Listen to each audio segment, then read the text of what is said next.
비상사태란 전쟁 또는 이에 준하는 비상시 상황을 말합니다. 비상사태가 발생하면 정부의 대응뿐만 아니라 국민의 자발적인 협조와 대비가 중요한데요. 방법을 알아야 대비도 가능합니다. 그렇다면 비상시 국민 행동 요령은 어떻게 될까요? 4가지를 기억해야 하는데요. 먼저 일상생활을 하면서 미리 꼼꼼하게 준비해서 대피 장소를 사전에 파악합니다. 대피소는 네이버 지도, 티맵, 카카오 맵을 통해서 확인이 가능합니다. 민방위 대피소를 검색하고 가까운 대피소를 찾아서 선택한 후에 길찾기로 위치를 확인합니다. 생존 배낭에는 생수, 간편식, 손전등, 상비약, 라디오와 건전지, 화장지와 물티슈, 화생방 방독면, 마스크나 보모장갑, 장화, 비닐봉투 등을 미리 챙겨놓습니다. 공습경보나 핵경보가 발령되면 안전하고 신속하게 대피한 후 신체를 보호합니다. 이땐 가까운 민방위 대피소로 이동해야 하는데요. 민방위 대피소로 갈 수 없는 위급한 경우 가까운 지하주차장 또는 콘크리트 건물 내 유리창이 없는 안전한 곳 등으로 대피해야 합니다. 화학 무기 공격으로 화생방 경보가 발령되면 대피 방향이 중요한데요. 건물 내에 있다면 높은 곳으로 이동해서 외부 공기가 차단되는 곳에 대피하고 외부에 있을 때는 화학 무기에 오염된 지역으로 바람이 분다면 바람의 반대 방향으로 대피합니다. 만약 오염된 지역에서 내가 있는 곳으로 바람이 불면 바람이 불어오는 방향의 좌측이나 우측으로 대피해야 합니다. 대피소에 대피한 후에는 정부의 안내 방송을 귀 기울여 잘 듣고 정부 안내에 따라 행동합니다. 특히 SNS 등에 유포되는 유언비어에 현혹되지 않아야 합니다. 대피소에서는 질서를 잘 유지하며 서로 배려하는 자세를 잊지 말아야 합니다.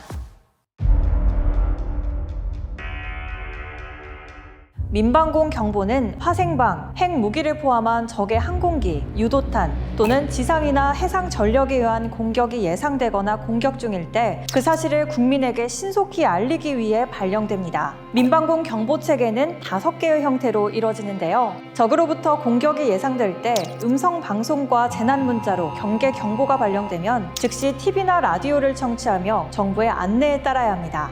어린이와 노약자는 미리 대피소로 대피하는 것을 권장하고 생존 배낭 등 비상용품을 미리 챙겨놓습니다. 화재에 대비하여 가스는 차단하고 전기코드 분리하고 야간에는 전등을 끄고 불빛이 밖으로 나가지 않도록 차단해야 합니다.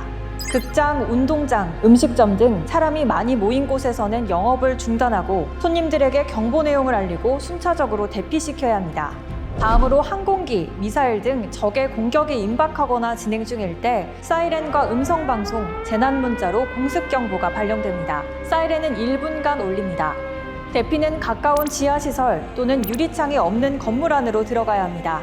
대피할 때는 화재 또는 단전이 있을 수 있으니 엘리베이터보다는 계단을 통해서 이동해야 합니다. 차를 타고 이동 중에는 도로 오른쪽에 차를 세우고 키는 차에 놓아둔 채로 가까운 민방위 대피시설 또는 지하 공간으로 신속히 대피합니다.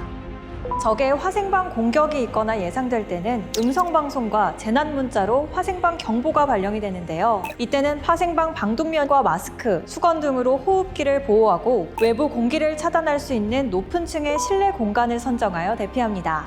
핵폭발이 일어나거나 예상될 땐 사이렌과 음성방송, 재난문자로 핵경보가 발령됩니다. 이때는 최대한 가까운 지하시설이나 화장실 등 건물 내 유리창이 없는 안전한 곳으로 대피해야 합니다.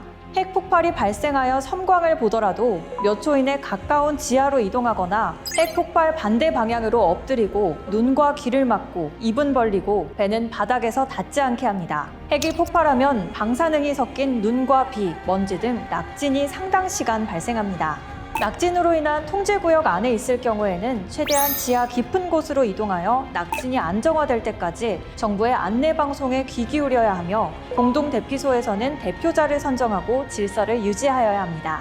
통제구역이 아닌 경우는 정부 안내방송에 따라 낙진으로부터 안전하고 신속하게 대피한 후 비닐 등을 이용해 피부 노출을 최소화해야 합니다. 상황이 종료되면 음성 방송이나 재난 문자로 경보 해제가 이루어지는데요. 이땐 부상자 구조에 동참하고 다시 일어날 수 있는 공습에 대비해서 정부의 안내 방송을 계속해서 청취해야 합니다. 비상사태, 알고 대비한다면 우리는 더욱 안전할 수 있습니다.